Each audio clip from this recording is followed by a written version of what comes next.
Halo Sobat Seperjuangan, di video ini gue bakal bahas tentang rencana perilisan server baru yang ternyata sub-server baru di ROX. Setelah melakukan riset kurang lebih 24 jam, gue bakal coba merangkum apa yang telah gue temukan. Di sini gue nggak bakal sebutin positif minusnya, itu kalian sendiri yang bakal nentuin. Tapi gue hanya akan menjabarkan temuan-temuan gue dari sudut pandang orang-orang di sekeliling gue. Ya, mulai dari live stream, post Facebook, postingan Instagram, dan juga beberapa orang yang menurut gue cukup valid argumennya. Mulai dari kabar yang beredar mengenai update Glassheim, kita dikejutkan sebuah postingan dari akun sosial media ROX. Ya, gerbang baru. Jelas saja update feed yang dilakukan akun tersebut menimbulkan reaksi yang beragam, mulai dari tuduhan demi cuan, nggak mikirin server yang udah hijau, dead game, serta komentar-komentar pedas lainnya.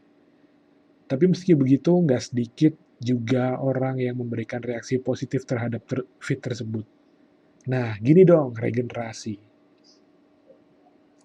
Tapi, nggak begitu lama kemudian, kira-kira 1 hari, feed lanjutan pun diposting oleh akun media sosial tersebut. Praregis. Reaksi para player pun kembali mewarnai akun media sosial tersebut. Tapi yang cukup menggelitik untuk gue adalah reaksi player yang menuliskan pensi, pindah ROO, jancok, kapan drop kartu cok. Well, saya doakan masnya nggak drop kartu segera dapat kartu ya. Tapi Poison Spore. Maksud gue, kalau lo mau pensi ya pensi aja. Kalau lo mainin ROO ya mainin ROO aja. Ngapain main game yang lo sendiri nggak menikmati game tersebut. Karena menurut gue game ROX ini cukup bisa dinikmati bagi orang-orang yang bisa menikmati. Oke, back to topic. Pembahasan di video ini bakal panjang banget. Jadi gue sarankan setting video di 140 karena video ini hanya 90% hanya suara dan 10% lainnya juga suara.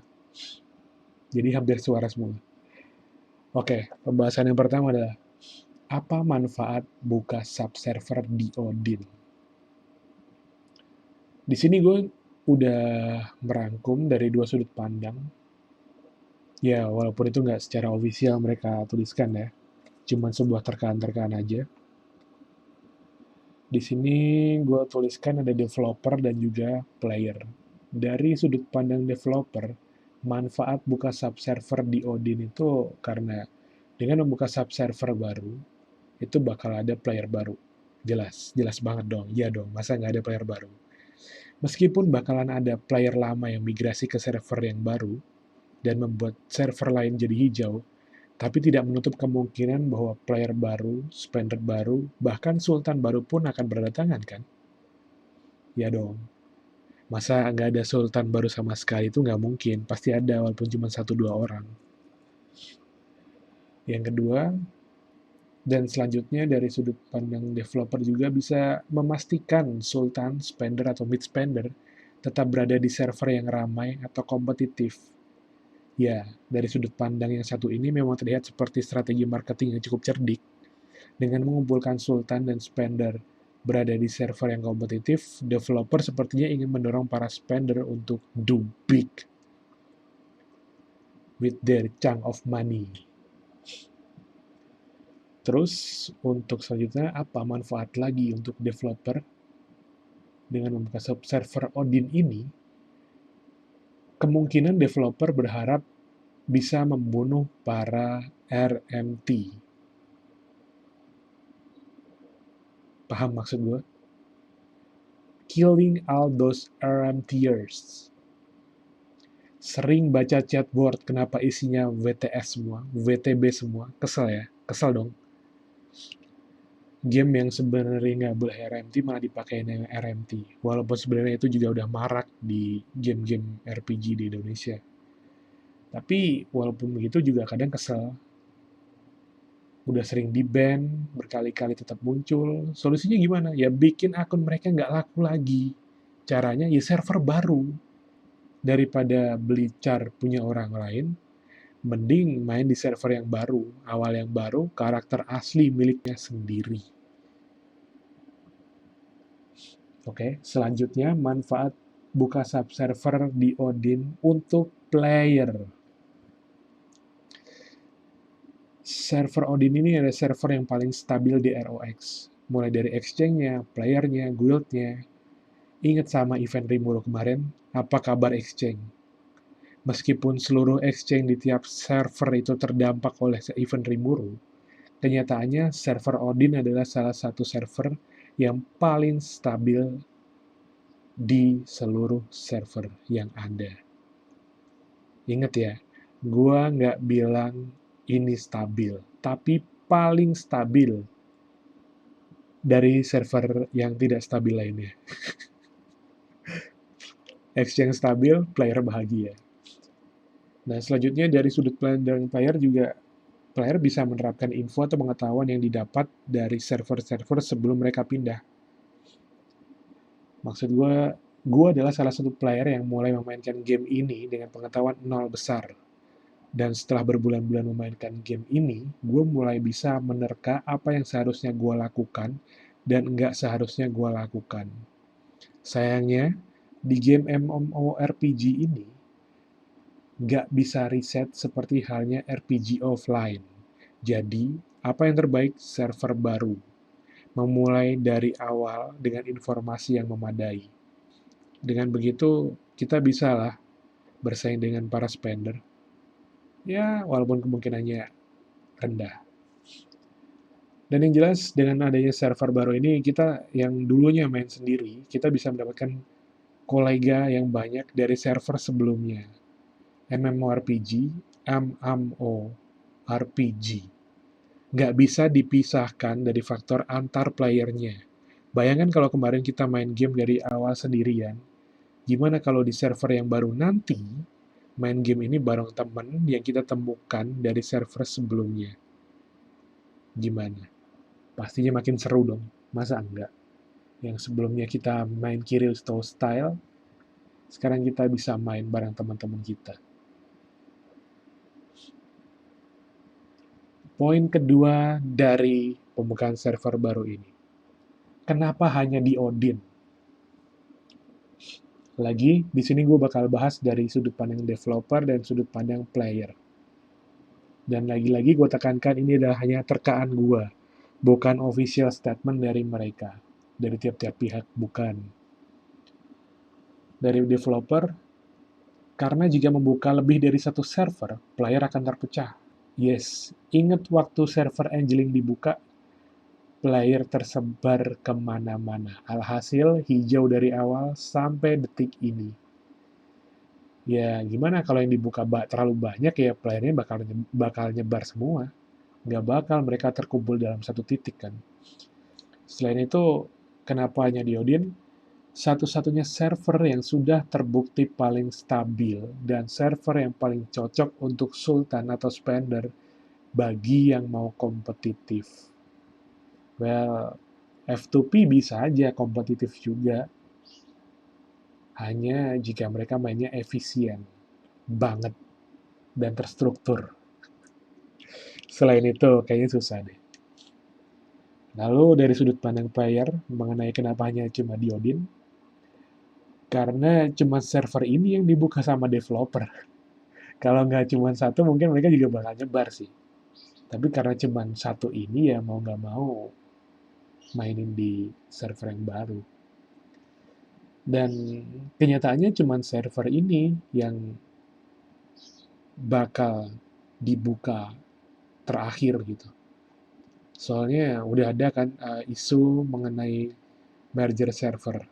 Kalau udah ada isu mengenai merger server, kayaknya nggak bakal diadain di depannya nanti ada server baru lagi. Jadi kalau kalian mau pindah server, mau main dari awal, ya ini udah paling baik buat kalian. Soalnya, dan udah stop tulis di akun official mereka buat bukain server baru. Karena ini udah disediain, udah difasilitasin, ya lo manfaatin sebaik-baiknya. Oke, poin ketiga tentang membuka server baru ini. Kelangsungan player di server lain. Lagi gue rangkum dari dua sudut pandang, developer dan juga player.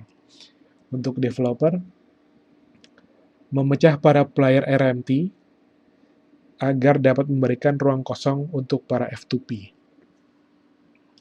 Kadang gue kesel sama game ini. Kenapa? Ya karena servernya hijau, tapi metik daunnya masih bacok-bacokan. Gimana ceritanya server hijau, tapi susah cari resource? Karena masih ada RMT Novice kuning tuh loh. Harusnya dengan adanya server baru ini, para RMT pencabut Firefly itu berkurang sih. Dan berkurangnya para penjual Super Novice itu harusnya bisa bikin life skill makin lega untuk para player setianya. Seperti melempar dua burung dengan satu bom atom. Selanjutnya juga developer bisa membukakan peluang baru pada player yang untuk memainkan game ini dari sisi yang baru. Banyak player yang cemas nantinya kurang bisa bersaing sebagai karakter baru karena udah terlalu tertinggal dari player-player lainnya. Ya, solusinya untuk para player baru yang udah ketinggalan ini, ya cuman beli karakter. Mau gimana ngulang dari level 1, nggak ada temen yang ikut separtian, nggak ada sistem GB-nya juga nggak terlalu menguntungkan, berat sebelah istilahnya gitu.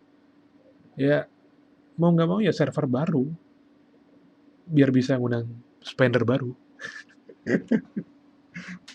Oke, selanjutnya dari sudut pandang player. Resource yang melimpah karena saingan berkurang. Semisal banyak player yang pada akhirnya migrasi ke server baru, gue rasa itu bukan suatu hal yang buruk. Karena pada kenyataannya itu yang mereka inginkan. Karena nggak semua player tuh mau main game ini dengan cara berebut kayak gitu, nggak mau. Nggak semua orang menikmati dengan cara rebutan itu. Mereka pengen sesuatu yang lega gitu. Nyabut ya pengen nyabut ya tinggal cabut gitu. Nggak perlu rame-ramean, rebut-rebutan, nggak dapet spot. Itu nggak mau mereka sebenarnya. Nah, developer hanya memfasilitasi ini. Let's be fair. Less player, bigger chance of everything. Karena server hijau itu nggak serta-merta sepi gitu loh. Kenapa kalian bisa ngerasa server yang hijau-hijau ini sepi?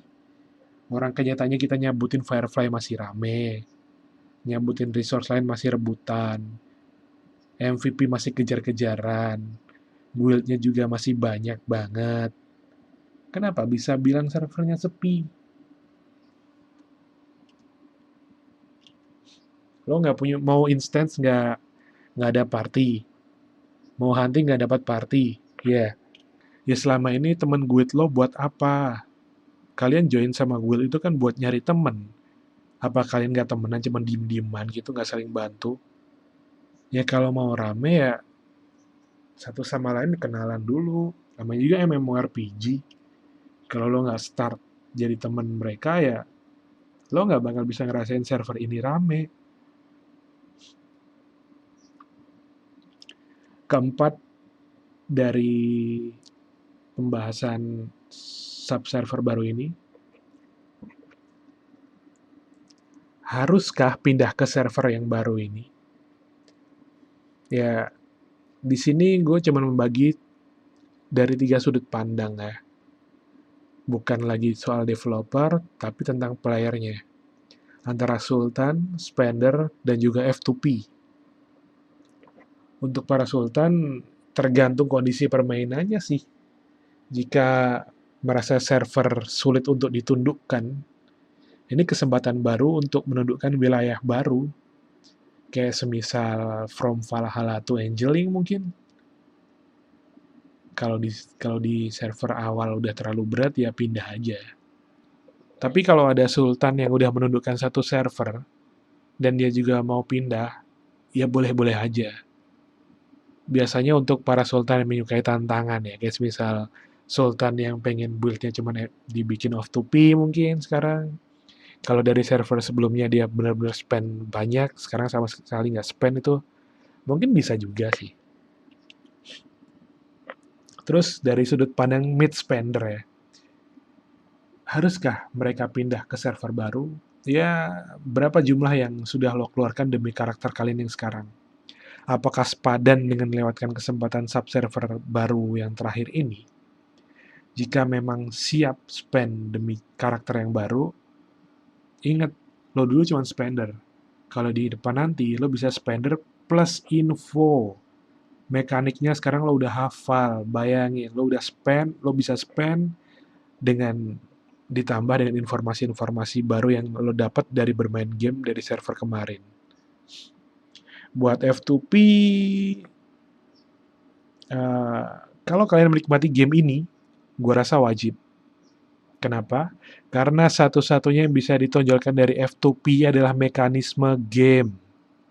Ingat, karena satu-satunya yang bisa ditonjolkan dari F2P adalah mekanisme game. Pengetahuan kita itu sangat berharga karena kita nggak spend apa-apa di situ. Kalau kemarin kita main game tanpa tahu menahu soal game ROX ini, bagaimana jadinya jika kita main game dengan info yang kita punya sekarang ini? Itu tuh rasanya kayak lo masuk ke dunia yang baru, reinkarnasi ke tempat yang baru dengan informasi dan ingatan dari kehidupan lo sebelumnya. Oke, sekian dari rangkuman dan penjabaran gue kali ini. Semoga bisa diterima dengan baik dan menimbulkan argumen-argumen yang cukup menarik untuk dibaca. Jangan lupa untuk like, share, dan komen di bawah. Dan juga subscribe. Karena subscribe itu gratis dan gue juga pengen punya subscriber banyak. Oke, thank you. Akan gue update lagi video selanjutnya. Ciao.